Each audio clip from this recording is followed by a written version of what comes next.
Hello guys, welcome back to my YouTube channel stand out classes. So चलिए अब हम start करते हैं functions of management. This is chapter 1 nature and significance of management business studies of class 12। ठीक है, आज हमें बस हमारे लास्ट के 2 टॉपिक बचे हैं, coordination and functions of management. फटाफट से हम इनको करते हैं and then will just find up with this chapter. ठीक है, so let's get started now. Functions of management, ये हमने बिल्कुल हमारी फर्स्ट वीडियो जब हमने चैप्टर स्टार्ट करा था, मैंने आपको बताया था कि मैनेजमेंट के अंदर हमारे 5 फंक्शंस होते हैं, which is planning, organising, staffing, directing and controlling. At the same time मैंने आपको ये भी चीज बताई थी कि ये जो 5 फंक्शंस ऑफ मैनेजमेंट पे है, ये जो हैं इनके खुद के एक पूरे चैप्टर्स हैं। Planning is itself a chapter, organising is itself a chapter, similarly staffing, directing, controlling, ये भी सारे क्या है, खुद में एक पूरा चैप्टर्स हैं। तो हम इनको वहां पर बिल्कुल डिटेल में पढ़ेंगे, बट अभी क्योंकि हम मैनेजमेंट पढ़ रहे हैं तो इट इज वेरी इंपॉर्टेंट कि थोड़ा सा पता होना कि फंक्शंस ऑफ मैनेजमेंट एक्चुअली में होते क्या है। अभी तक हमने सिर्फ नाम सुना है, planning, organising, staffing, directing, controlling. अब ये होता क्या है, ये चीज हमेशा याद रखना। ये जो आपके फंक्शंस ऑफ मैनेजमेंट है ना, आप इनको उल्टा पुल्टा करके नहीं लिख सकते हो, पहले planning, controlling, directing, staffing, organising, नहीं, ऐसा नहीं होता है। ये जो फंक्शंस ऑफ मैनेजमेंट है, ये आपके एक पूरी लाइन में ऐसे ही चलेंगे, क्योंकि सबसे पहले आप प्लानिंग करते हो, फिर उसके बाद आप ऑर्गेनाइजिंग करते हो, फिर आप स्टाफिंग करते हो, फिर आप डायरेक्टिंग करते हो, फिर ही आप कंट्रोलिंग करते हो। ऐसा नहीं हो सकता पहले मैंने प्लानिंग कर लिया, फिर मैंने कंट्रोलिंग, फिर मैंने ऑर्गेनाइजिंग, फिर स्टाफिंग, फिर डायरेक्टिंग। ऐसे नहीं होता है, ये पूरा सीक्वेंस एक ऑर्डर में ही रहता है, which is planning, organising, staffing, directing and controlling. इसको हम लोग उल्टा पुल्टा नहीं कर सकते हैं। ठीक है, पहले हम पढ़ लेते हैं होता क्या है, फिर उसके बाद मैं आपको बताऊंगी कि आप इसको उल्टा क्यों नहीं कर सकते हो। ठीक है, स्टार्ट करते हैं। प्लानिंग क्या होता है, नाम से ही पता चल रहा है, बेसिकली हम कुछ प्लान कर रहे हैं फ्यूचर से रिलेटेड, हम कुछ प्लान कर रहे हैं फ्यूचर से related. So planning is basically to decide in advance that what is to be done. पहले से ही डिसाइड करना कि हमें आगे फ्यूचर में क्या करना है, अपने ऑर्गेनाइजेशन को कैसे आगे बढ़ाना है, that is planning, to decide in advance at what is to be done. ठीक है, setting goals in advance and development a way of achieving those goals in effective and efficient manner. कहने का मतलब क्या है, ऑब्वियसली बात है, कोई भी जब ऑर्गेनाइजेशन सेटअप होती है तो उसका मेन मोटिव, कुछ गोल्स होते हैं उसके। ठीक है, तो उन्हीं गोल्स को एडवांस में सेटअप करना, क्योंकि अगर आपको यही नहीं पता होगा आपके गोल्स क्या हैं ऑर्गेनाइजेशन के, आपको कहाँ लेके जानी है अपना ऑर्गेनाइजेशन, आपको क्या करना है ऑर्गेनाइजेशन के साथ, तो आगे कैसे बढ़ोगे, है ना। सो ऑलरेडी कुछ गोल्स होते हैं, तो वो जो गोल्स हमें डिटरमाइन करना है कि भाई हाँ हमारा मेन मोटिव क्या है। ठीक है, उन गोल्स को डिटरमाइन करना, एट द सेम टाइम उन गोल्स को अचीव करने के लिए रास्ता ढूंढना कि हमने गोल्स तो सेटअप कर दिए, अब हमें उनको अचीव कैसे करना है, वो स्ट्रैटेजी डेवलप करना। ये सब काम किस स्टेज पर होता है हमारा, प्लानिंग की स्टेज पर ये सारा काम हमारा होता है। सो बेसिकली एडवांस में डिसाइड करना कि हमें क्या करना है, एडवांस में क्या डिसाइड कर रहे हैं, गोल्स हमने सेटअप कर दिए at the stage of planning. अब हम अपनी स्ट्रैटेजीज डेवलप कर रहे हैं कि हमें उस गोल तक कैसे पहुंचना है। तो एक तरीके से हम एडवांस प्लानिंग ही तो कर रहे हैं, हम एडवांस में तो डिसाइड कर रहे हैं कि हमें करना क्या है आगे फ्यूचर में। ठीक है, so planning can't prevent problems but it can predict and help organization to deal with those problem in future। अब देखो, हम ये तो एग्जैक्टली नहीं बता सकते, कोई भी बंदा, कोई भी मैनेजर, कोई भी मैनेजमेंट कितनी ही अच्छी प्लानिंग कर ले, कितनी ही अच्छे तरीके से, बिल्कुल माइन्यूटेस्ट से माइन्यूटेस्ट डिटेल को लेकर वो प्लानिंग कर ले, तब भी फ्यूचर में क्या होने वाला है ये किसी को नहीं पता। ठीक है, तो प्लानिंग के थ्रू जब हम एक अच्छी प्लानिंग करते हैं, जो फ्यूचर में होने वाला है हम उसको तो उससे बच नहीं सकते, हम वो होगा ही होगा। बट अगर आप एक अच्छे से प्लानिंग करते हो तो आपको एक अंदाजा हो जाता है कि हाँ फ्यूचर में ऐसा होगा, तो आप ऑर्गेनाइजेशन को पहले से ही प्रिपेयर कर देते हो कि बाय चांस फ्यूचर में ऐसा कुछ हुआ तो हम ऑलरेडी प्रिपेयर्ड है उस सिचुएशन से डील करने के लिए। आई होप ये चीज आपको समझ आई होगी। So planning is basically to decide in advance that what we have to do, goals को डिसाइड करना, उनको अचीव करने की स्ट्रैटेजीज को डेवलप करना। ठीक है, प्लानिंग हमारा रिस्क तो बिल्कुल हटा नहीं सकता, बट हमारा वो रिस्क कम कर सकता है, क्योंकि हम एक अजम्पशन, हम एक अनुमान लगा सकते हैं कि हाँ ये चीज ऐसी हो सकती है फ्यूचर में, तो इसके लिए पहले से ही हम लोग अपनी तैयारी, अपने मेजर्स कर चलते हैं।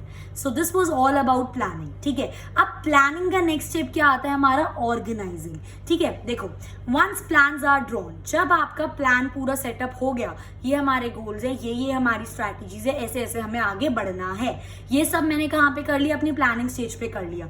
सो once plans are drawn, next step is to assign the duties, allocate the resources.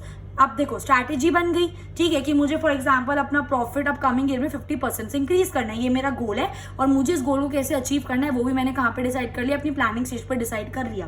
अब जो जो काम है मैं लोगों को उनकी रिस्पॉन्सिबिलिटी दूंगी कि तुम ये करो, तुम ये करो, ठीक है। अगर कुछ मुझे रिसोर्सेज की जरूरत है तो उनको इकट्ठा करूंगी। बेसिकली उस स्ट्रैटेजी को सक्सेसफुल करने के लिए मैं चीजें क्या कर रही हूँ, ऑर्गेनाइज कर रही हूँ, है ना, रिसोर्सेज इकट्ठा कर रही हूँ, लोगों को रिस्पॉन्सिबिलिटीज डिस्ट्रीब्यूट कर रही हूँ, ठीक है। और ये चीज तभी हो सकती है जब आपकी प्लानिंग हो चुकी हो, जब आपके हाथ में प्लान हो कि हमें ये चीजें करनी है। तो बेसिकली चीजों को ऑर्गेनाइज करना, रिसोर्सेज को इकट्ठा करना, अथॉरिटी रिस्पॉन्सिबिलिटी रिलेशनशिप को डेवलप करना। What is authority responsibility relationship, ये आपने 11th में डिटेल में पढ़ा होगा। अगर किसी स्टूडेंट ने नहीं पढ़ा है तो इस पे भी I upload a specific video for you all guys, ठीक है। So do comment in, let me know. So ठीक है, so duties, allocate resource, that is organising, ठीक है। It basically determines what activities and resources are required, ठीक है, कि जो हमने प्लान बना लिया, अब जो हमने स्ट्रैटेजी बना ली, अब हमें क्या क्या एक्टिविटीज करनी है और क्या क्या हमें रिसोर्सेज चाहिए, ये हमें कहाँ पे पता चलता है, ऑर्गेनाइजिंग स्टेज पर पता चलता है, ठीक है। इसका मतलब क्या होता है, it involves grouping the required task into departments and to establish authority responsibility relationship, कि जो आपको टास्क अचीव करना है, ठीक है। आपने मेरे को फॉर एग्जाम्पल जैसे मैंने बोला कि मुझे प्रॉफिट अपना 50% से बढ़ाना है, ये मेरा मेन ऑब्जेक्टिव है, ये मेरा गोल है, ठीक है, ऑर्गेनाइजेशन को। और मैंने स्ट्रैटेजी डेवलप कर ली कैसे करना है, मैंने लोगों को रिस्पॉन्सिबिलिटी दे दी और मैंने रिसोर्सेज भी इकट्ठे कर लिए, ठीक है। अब मैंने क्या करा, जो मेरा टास्क था ना, बहुत सारे टास्क थे, तो मैंने सिमिलर ग्रुप के टास्क को क्या कर दिया, एक तरफ ग्रुप कर दिया, ताकि मेरा काम थोड़ा अच्छा हो, मेरा काम थोड़ा तरीके से हो, मेरा काम थोड़ा यूनिफॉर्मिटी से हो, ठीक है। सो बेसिकली टास्क को डिवाइड करना इनटू डिफरेंट ग्रुप्स, ठीक है, ताकि आपका into different departments also we can say, ताकि आपका काम एक यूनिफॉर्मिटी से हो। अगर आप डिपार्टमेंट्स में अपना काम को डिवाइड कर रहे हो तो ऑब्वियसली बात है आप अपना authority relationship, authority reporting relationship भी डेवलप करोगे। ये सब आपने 11th में पढ़ा है, अथॉरिटी रिस्पॉन्सिबिलिटी रिलेशनशिप क्या होता है, कैसे होता है, ये सब आपको पता है, ठीक है। मैं उसकी डिटेल में अभी नहीं जा रही हूँ because I have to complete with this chapter, ठीक है। सो ये सब चीजें हमारा जो अथॉरिटी रिस्पॉन्सिबिलिटी रिलेशनशिप है, रिसोर्सेज को इकट्ठा करना, क्या क्या एक्टिविटीज हम लोगों को करनी है, वो सब करना, कहाँ पर हमें पता चलता है, ऑर्गेनाइजिंग स्टेज पर। अब हमने प्लान कर लिया हमको कैसे करना है, हमने चीज अच्छे से ऑर्गेनाइज कर दी, अब एक्चुअल में काम कौन करेगा, लोग काम करेंगे। तो हमारा नेक्स्ट स्टेप क्या आ जाता है, स्टाफिंग। आपको यहाँ पे क्वेश्चन होगा कि यहाँ पे मैम ने यहाँ पे बताया कि हम रिसोर्सेज इकट्ठे करते हैं और ड्यूटी असाइन करते हैं। ड्यूटी असाइन हम करते हैं जो ऑलरेडी हमारे पास लोग हैं अवेलेबल। जब हम स्टाफिंग चैप्टर पढ़ेंगे तो आपको डिटेल में पता चलेगा कि स्टाफिंग एक्चुअली में होता क्या है, ठीक है। तो इस चीज़ को वहाँ पे ज़्यादा डिस्कस करेंगे, वहाँ पे मैं आपके इस क्वेश्चन का आंसर दूंगी कि इस वाले पॉइंट में और स्टाफिंग में हम ऑर्गेनाइजिंग के बाद स्टाफिंग क्यों करते हैं, ठीक है।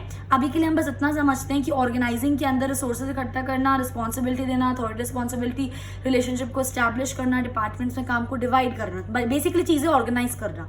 अब एक्चुअली में काम कौन करेगा, स्टाफिंग, कौन, लोग काम करेंगे, ठीक है। स्टाफिंग का मतलब होता है to appoint right people at the right job, कि जो मेरी यहाँ पे एक्टिविटीज मुझे करनी थी अब मैं उसके लिए राइट बंदा चूज करूँ जो मेरा वो काम कंप्लीट कर सके। So finding right people for the right job is known as staffing. इसके अंदर सब कुछ होता है, recruitment, selection, placement, training, personal, ये सब कुछ हम स्टाफिंग चैप्टर में बहुत डिटेल में पढ़ेंगे, तो अभी आपको टेंशन लेने की जरूरत नहीं है। बस अभी आप इतना समझो, स्टाफिंग का मतलब होता है right people for right job, right people को चूज करना। आप चाहे वो राइट बंदा आप अपनी विद इन दी ऑर्गेनाइजेशन से चूज करो, चाहे आप उसको बाहर से हायर करो, right people for the right job, that is staffing. यहाँ पे एक्टिविटीज हो गई थी, यहाँ पे अब हमने लोगों को भी चूज कर लिया कि उनको कौन सा काम करना है।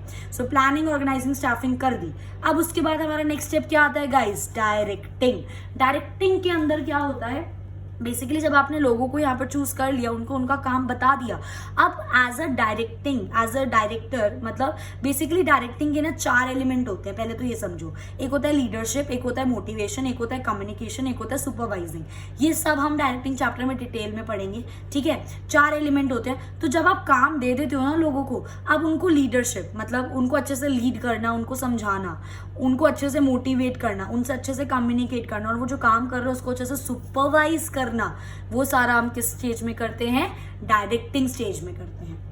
आई होप ये चीज समझ आ रही है, ठीक है। यहाँ पे मैंने यही लिखा है, लीडरशिप, मोटिवेशन, लीडिंग या motivating employees to perform the task assign to them. Basically जब आपने काम उनको असाइन कर दिया, उनको लीड करना, उनको मोटिवेट करना, उनसे अच्छे से कम्युनिकेट करना, उनसे अच्छे से सुपरवाइज करना, ये सारा काम हम कौन सी स्टेज पे करते हैं? डायरेक्टिंग स्टेज पर करते हैं, ठीक है गाइस। इसी तरह अब जब हमने सब कुछ कर दिया, लोगों को काम दे दिया, उनको अच्छे से लीड भी कर दिया, मोटिवेट भी कर दिया, उन्होंने काम कर लिया, नेक्स्ट हमारी स्टेज आती है कंट्रोलिंग। कंट्रोलिंग में क्या होता है? इट मीन्स कि जो एक्चुअली में आपका काम हो चुका है, जो आपके लोगों ने जो काम करा है, जो आपकी एक्चुअल परफॉर्मेंस है, उसको मेजर करना। इसके अंदर क्या होता है, ध्यान से समझना, कुछ ना स्टैंडर्ड सेटअप होते हैं, कुछ क्या होते हैं? स्टैंडर्ड सेटअप होते हैं। फॉर एग्जाम्पल, एक एग्जाम्पल ले लेते हैं हम। फॉर एग्जाम्पल, ठीक है, एक ऑर्गेनाइजेशन ने ये एक स्टैंडर्ड लिमिट सेट करी कि हमें एक साल में 100 यूनिट्स बनाने हैं, एक साल में 100 यूनिट्स बनाने हैं, और जो आपके लोगों ने काम करा according to your planning, organising, staffing and directing, वो सिर्फ कितने यूनिट्स बना पाए? 90 यूनिट्स, ठीक है। So guys, this is basically the standard जो हमने एम सेटअप करा था, and 90 units is our actual performance, जो इतना सारा काम करके हमारी एक्चुअल परफॉर्मेंस हमारे पास आई। तो आफ्टर डायरेक्टिंग जब आपका काम कंप्लीट हो जाता है, तो उस एक्चुअल परफॉर्मेंस को हम मेजर करते हैं कि वो क्या वो जो एक्चुअल परफॉर्मेंस है वो हमारे स्टैंडर्ड परफॉर्मेंस को मीट कर पाई। इसमें आप देख सकते हो 90 और स्टैंडर्ड कितना था? 100। तो इतने से 10 यूनिट से हम लोग अपनी एक्चुअल परफॉर्मेंस को स्टैंडर्ड परफॉर्मेंस से मीट अप नहीं कर पाए। तो वो मेजर करना actual performance with the standard performance, और फिर रीजन ढूंढना कि भाई क्या रीजन रह गया जो हमारे 10 यूनिट कम बने, क्या रीजन रह गया, उस रीजन पर काम करना, उसको करेक्ट करना चीजों को, जिससे अगली बार ये 10 यूनिट का भी gap between actual and standard performance ना आए। आई होप ये चीज क्लियर हो गई हुई। इट मीन्स मॉनिटर्स करना ऑर्गेनाइजेशन की परफॉर्मेंस, कि ऑर्गेनाइजेशन अपने गोल को अचीव करने के लिए कैसा परफॉर्म कर रही है। कैसे करते हैं हम मॉनिटर? सबसे पहले हम एक स्टैंडर्ड सेटअप कर देते हैं कि इतना उसको परफॉर्म करना है, फिर उसकी मेजर करते हैं, जितना उसने एक्चुअली परफॉर्म करा, एक्चुअल परफॉर्मेंस या करंट परफॉर्मेंस कुछ भी कह लो, उसको मेजर करते हैं अगेंस्ट हम स्टैंडर्ड परफॉर्मेंस, ठीक है। अब हम दोनों को क्या कर रहे हैं? कंपेयर कर रहे हैं, एक्चुअल परफॉर्मेंस को कंपेयर कर रहे हैं स्टैंडर्ड परफॉर्मेंस से, और अगर कुछ कमी रह जाती है, कोशिश करते हैं कि भाई रीजन फाइंड आउट करने की क्या कमी रह गई, और फिर उस कमी को क्या करते हैं? ठीक करने की कोशिश करते हैं, टेक करेक्टिव एक्शंस। सो ये एक बहुत ज्यादा ब्रीफ में मैंने आपको बताया कि planning, organising, staffing, directing, controlling होता क्या है। इनको डिटेल में हम इनके चैप्टर में पढ़ेंगे। अब आप ये मुझे खुद एक बात बताओ, ये इस ऑर्डर में ही चलेगा ना? आप ऐसा तो नहीं हो सकता आपने पहले प्लानिंग कर दी फिर आप सीधा कंट्रोलिंग कर रहे हो, कैसे कर सकते हो? बीच का काम तो हुआ ही नहीं, किस चीज को मेजर करोगे?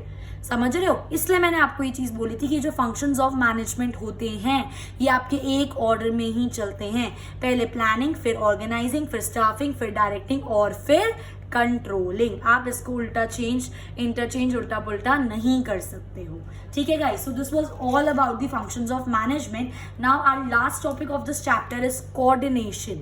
कोऑर्डिनेशन का मतलब क्या होता है? तालमेल, ठीक है। एक ऑर्गेनाइजेशन में डिफरेंट लोग काम करते हैं, डिफरेंट डिपार्टमेंट्स होते हैं, 100 काम एक साथ होते हैं, तो उन एक्टिविटीज को कोऑर्डिनेट करना बहुत ज्यादा जरूरी है, ताकि हम लोग अपना एंड रिजल्ट प्रोड्यूस कर सकें, ताकि हम लोग अपने गोल्स, जो ऑब्जेक्टिव के गोल्स और ऑर्गेनाइजेशन के गोल्स हैं, उनको अचीव कर सकें। ओके, अब ये होता क्या है?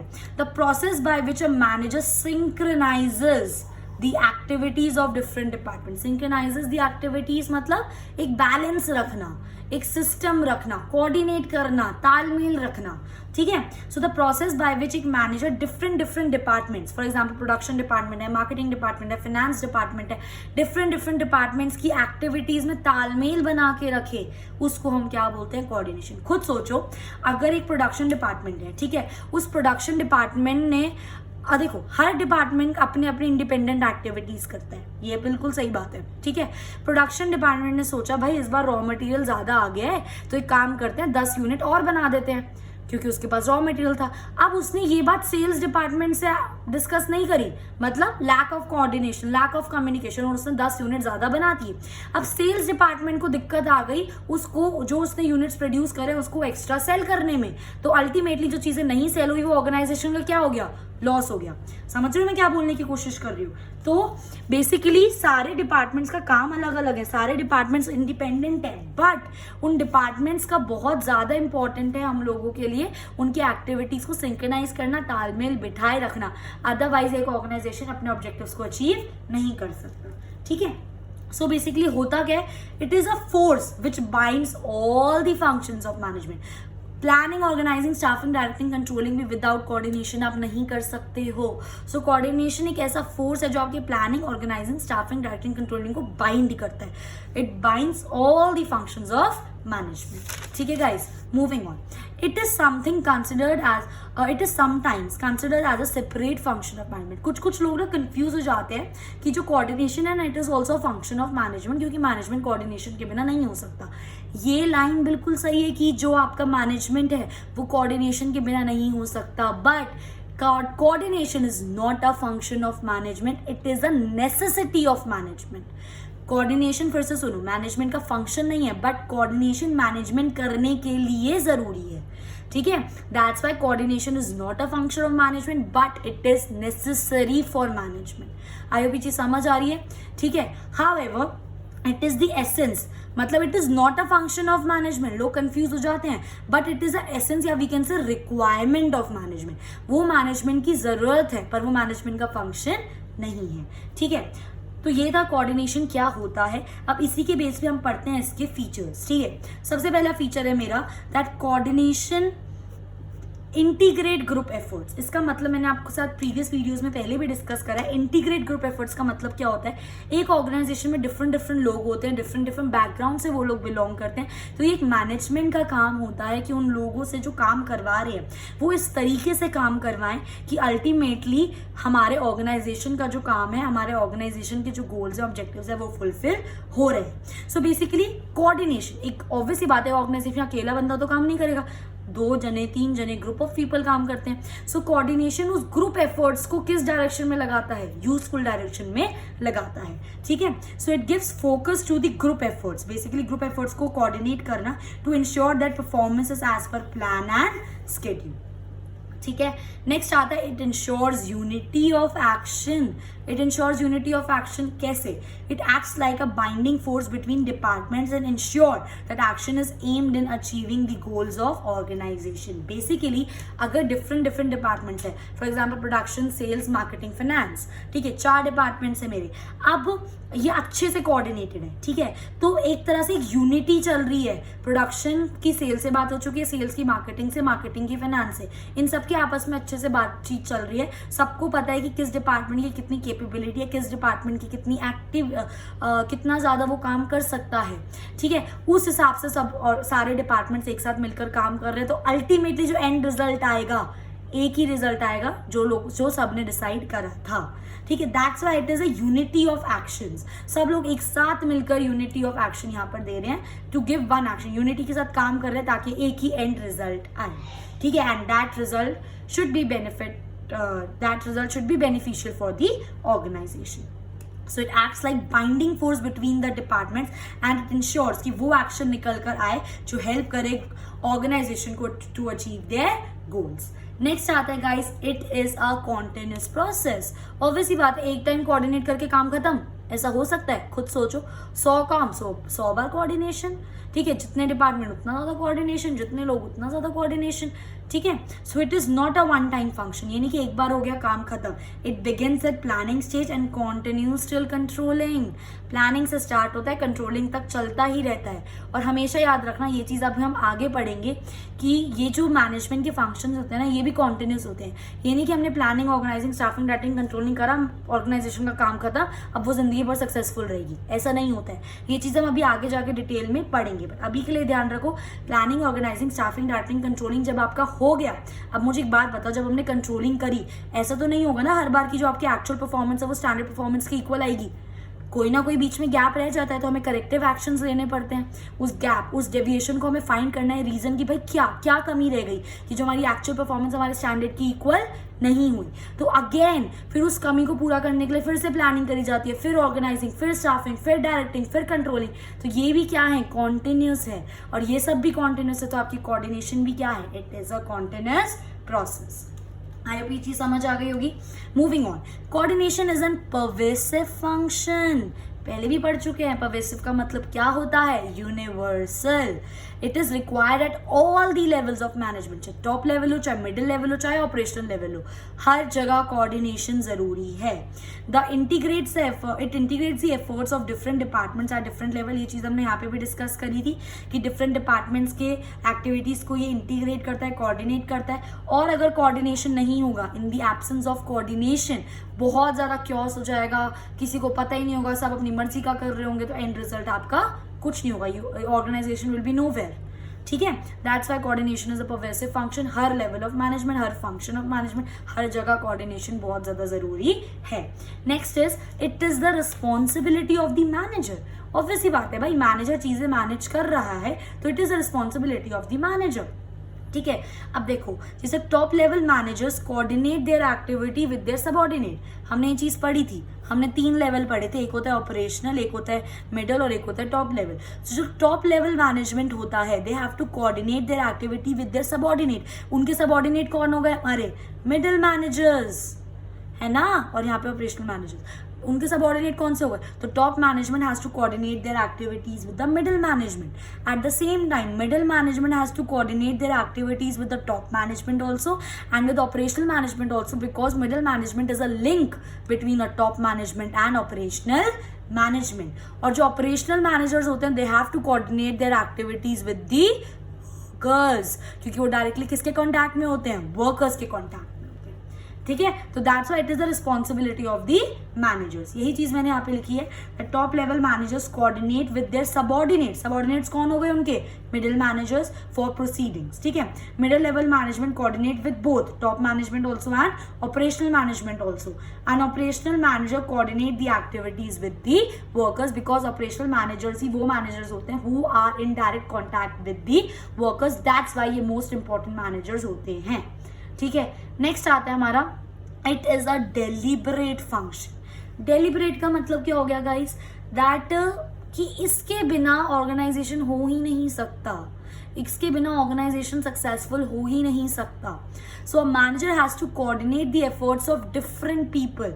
डेलिबरेट मतलब अच्छे से करना। It is a deliberate function, अच्छे से होना, और इसका होना बहुत ज्यादा जरूरी है।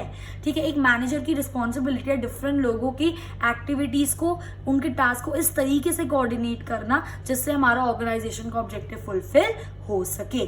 ठीक है, कोऑपरेशन, देखो यहाँ पे कोऑपरेशन वर्ड है, कोऑर्डिनेशन नहीं। Cooperation in absence of coordination में leads to wastage of efforts. फर्क क्या होता है कोऑपरेशन और कोऑर्डिनेशन में, क्या होता है कोऑपरेशन, देखो ऑलमोस्ट ज्यादा फर्क नहीं होता है। ठीक है, बट कोऑपरेशन का मतलब होता है जब आप विलिंगली कोऑपरेट करने को तैयार हो, विलिंगली जब कोई बंदा कोऑर्डिनेट करने को चीजें तैयार है, दैट इज कोऑपरेशन। कोऑपरेशन हम लोग अपनी मर्जी से करते हैं, कोऑर्डिनेशन का मतलब होता है डिफरेंट एक्टिविटीज का तालमेल बैठाना। ठीक है, तो अगर कोऑपरेशन नहीं होगा, मतलब कोऑर्डिनेशन तो है, देखो यहाँ पे cooperation in absence of coordination, दोनों चीजें से सोचो।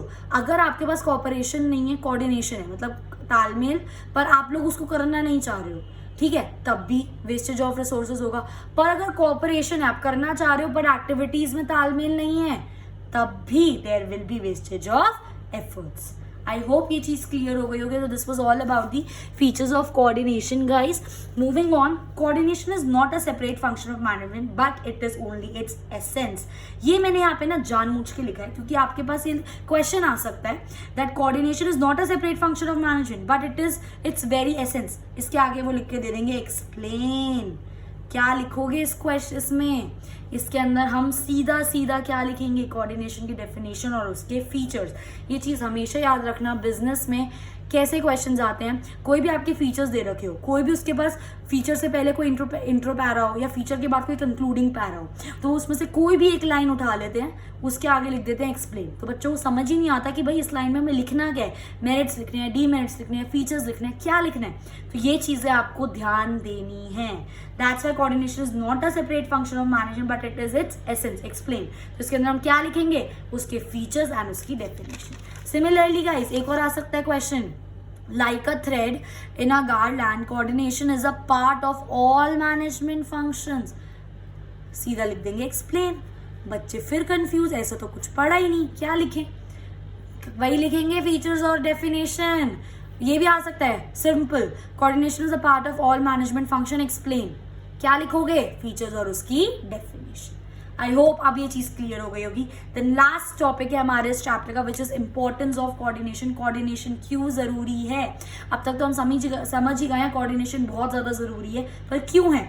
It is very important to integrate the efforts. बार बार इस चीज का मतलब मैं आपको बता चुकी हूँ, कैसे हमें डिफरेंट लोगों के एफर्ट्स को इंटीग्रेट करना है, यूनाइट करना है to ultimately to achieve the organisation goals. So integrate the efforts of people for achieving the organisation goals. It is very important to harmonise individual goals and organisation goals. ये चीज भी हम discuss कर चुके हैं। कोई भी बंदा अगर एक ऑर्गेनाइजेशन ज्वाइन करता है तो वो इस मोटिव से ज्वाइन नहीं करता है कि मुझे ऑर्गेनाइजेशनल गोल्स पूरे करने हैं, उसके खुद के कुछ इंडिविजुअल गोल्स होते हैं, फॉर एग्जांपल सैलरी, रिकग्निशन, जो भी होते हैं। तो कोऑर्डिनेशन एक बैलेंस रखता है इंडिविजुअल गोल्स में और ऑर्गेनाइजेशन गोल्स में। कोऑर्डिनेशन एक ऐसा काम करता है, हेल्प करता है कि लोगों के मैनेजर्स अगर कोऑर्डिनेशन अच्छे से कर रहे हैं तो लोगों के इंडिविजुअल गोल्स को पूरा करते हुए कैसे ऑर्गेनाइजेशन गोल्स भी पूरे हों। तो ये सब काम कौन करता है, कोऑर्डिनेशन। ठीक है, so coordination is very important for growth in size, for functional differentiation and for specialisation. Growth in size, अगर आपको अपनी एक ऑर्गेनाइजेशन को ग्रो करना है, ठीक है, ऑर्गेनाइजेशन के ग्रो का मतलब क्या होता है, कोई नई ब्रांच खोल रहे हो और लोगों को हायर कर रहे हो, इंक्रीज इन सेल, तो आपकी ऑर्गेनाइजेशन क्या हो रही है, ग्रो हो रही है। जितनी ज्यादा आपकी ऑर्गेनाइजेशन ग्रो होगी उतने ज्यादा आपका जो ऑर्गेनाइजेशन स्ट्रक्चर उतना ज्यादा काम है आपका कॉम्प्लेक्स होता रहेगा, है ना। जितना ज्यादा काम कॉम्प्लेक्स होगा उतनी ज्यादा कोऑर्डिनेशन की जरूरत पड़ेगी। So coordination is very important in growth in size of the organisation. So different people, different background, ठीक है। As and when organisation expands also individual goals and organisation goals. कहने का मतलब क्या है, ध्यान से समझो। डिफरेंट पीपल होते हैं, डिफरेंट बैकग्राउंड्स होते हैं, ठीक है। और जैसे आपकी ऑर्गेनाइजेशन ग्रो कर रही है, new branches, increase in sales, new लोगों को आप हायर कर रहे हो, उतना ज्यादा कॉम्प्लेक्स हो जाता है एक ऑर्गेनाइजेशन को संभालना, उतना ज्यादा डिफिकल्ट हो जाता है इंडिविजुअल गोल्स को पूरा करे, किस तरीके से पूरा करे कि हमारे ऑर्गेनाइजेशन के गोल्स पूरे हो। तो ये सब काम हमें कौन हेल्प करता है इजिली करने में, कोऑर्डिनेशन। ठीक है, नेक्स्ट आता है हमारा फंक्शनल डिफरेंशिएशन। इसका मतलब क्या होता है, एन ऑर्गेनाइजेशन, ये चीज मैंने आपको अपनी लास्ट वीडियो में डिटेल में समझाई थी कि एक फंक्शनल डिपार्टमेंट्स अलग होते हैं, ठीक है। फॉर एग्जांपल मैंने यहाँ पे ले लिया प्रोडक्शन डिपार्टमेंट, यहाँ पे ले लिया मैंने सेल्स डिपार्टमेंट, यहाँ पे ले लिया मैंने मार्केटिंग का डिपार्टमेंट, और यहाँ पर ले लिया मैंने अपना फाइनेंस डिपार्टमेंट, ठीक है। तो ये जो मेरे हैं ये मेरे फंक्शनल डिपार्टमेंट्स हैं। अब इन डिपार्टमेंट्स के अंदर हमारे पास अलग अलग क्या होते हैं, डिविजन्स होते हैं। क्या होते हैं गाइस, इसके अंदर अलग अलग डिवीजन। तो फंक्शनल हेड्स अलग होते हैं, डिविजनल हेड्स अलग होते हैं, ठीक है। अब अगर हमें फंक्शन डिफरेंशिएशन को कोऑर्डिनेट करना है, प्रोडक्शन को सेल्स से, सेल्स को मार्केटिंग से, तो उसके अंदर हमें किनको कोऑर्डिनेट करना पड़ेगा, उनकी डिवीजन एक्टिविटीज को कोऑर्डिनेट करना पड़ेगा। अगर किसी बच्चे को ये कॉन्सेप्ट क्लियर नहीं है, फंक्शन डिपार्टमेंट क्या होता है, डिवीजन डिपार्टमेंट क्या होता है, तो you guys please do comment. I'll upload a separate video on this topic only. ठीक है, so an organization consists of different departments, division and sections. different departments, different divisions, ठीक है। all these departments have their own objective and policy। जैसे कि मैंने आपको example दिया था प्रोडक्शन का, कि प्रोडक्शन डिपार्टमेंट की खुद की पॉलिसीज हैं, खुद के ऑब्जेक्टिव है। उसने सोचा इस बार रॉ मटेरियल ज्यादा आ गया, 10 यूनिट ज्यादा बना देते हैं। उसने ये बात डिस्कस ही नहीं करी सेल्स, मार्केटिंग या फाइनेंस से, तो अल्टीमेटली उसने ये चीज खुद कर ली, कोऑर्डिनेट नहीं करा, तो अल्टीमेटली ऑर्गेनाइजेशन को क्या हुआ, लॉस हुआ। क्योंकि वो जो एक्स्ट्रा यूनिट बने उनमें पैसा ज्यादा लग गया, तो फाइनेंस का गड़बड़ हो गया, मार्केटिंग कैसे करे, एक्स्ट्रा खर्चा आ रहा है, और जो एक्स्ट्रा यूनिट बचे सेल्स डिपार्टमेंट उसको सेल ही नहीं कर पाया। समझ रहे हो, दैट्स व्हाई कोऑर्डिनेशन इतना ज्यादा जरूरी है। एंड ठीक है, सो therefore it becomes to coordinate their it becomes important to coordinate their activity so that it does not lead to any conflict. And last आता है guys specialisation, it arises out of complexity of modern technology. ध्यान से सुनना, जैसे जैसे हमारा time आगे बढ़ रहा है, हमारी मॉडर्न टेक्नोलॉजी आगे बढ़ रही है, स्पेशलाइज लोगों की ज़रूरत ज़्यादा हो रही है। एक ऑर्गेनाइजेशन ऑब्वियसली ये चाहता है कि इसकी ऑर्गेनाइजेशन में क्या हो, स्पेशलाइज लोग हों, क्योंकि जितने ज़्यादा स्पेशलाइज लोग होंगे उतना अच्छा काम होगा। बट एक और दिक्कत है ना स्पेशलाइज लोगों को रखने की, स्पेशलाइज लोगों को रख लो, वो समझते हैं भाई हम ही इसमें इस पर्टिकुलर एरिया में स्पेशलिस्ट हैं, हम किसी की कोई इसमें किसी से कोई सजेशन नहीं लेंगे, हम जो कर रहे हैं वो सही कर रहे हैं। तो ये अल्टीमेटली क्या क्रिएट कर देता है, बहुत ज़्यादा क्योस क्रिएट कर देता है ऑर्गेनाइजेशन। वो किसी की सुनते नहीं है, अपनी करते हैं, ठीक है। दैट्स वाई उस स्पेशलाइजेशन को मेंटेन करने के लिए हमें कोऑर्डिनेशन चाहिए। पढ़ते हैं, it rise out of complexity. पहली बात तो टेक्नोलॉजी बढ़ रही है, कॉम्प्लेक्स हो रही है चीज़ें, इसलिए हमें स्पेशलिस्ट लोगों की जरूरत होती है। Therefore organisation employ specialist, organisation obviously specialist को ही एम्प्लॉय करेगा। Specialist usually think they are qualified to decide everything, कि वही सब कुछ है, वही सब कुछ कर सकते हैं। They do not take advice from others, किसी से एडवाइस नहीं लेते, अपने हिसाब से करते हैं। बट भाई ये बिना सोचे समझे कि वो जिसका रिजल्ट आएगा पूरी ऑर्गेनाइजेशन को भुगतना पड़ेगा, जिसकी वजह से कॉन्फ्लिक्ट हो जाते हैं। तो इन कॉन्फ्लिक्ट्स को अवॉइड करने के लिए किस चीज की जरूरत है, कोऑर्डिनेशन की। सो आई होप गाइस ये चीज आपको अच्छे से समझ आई होगी। This was all about chapter 1 of business studies which is nature and significance of management. If any students has any doubt can just comment and ask me.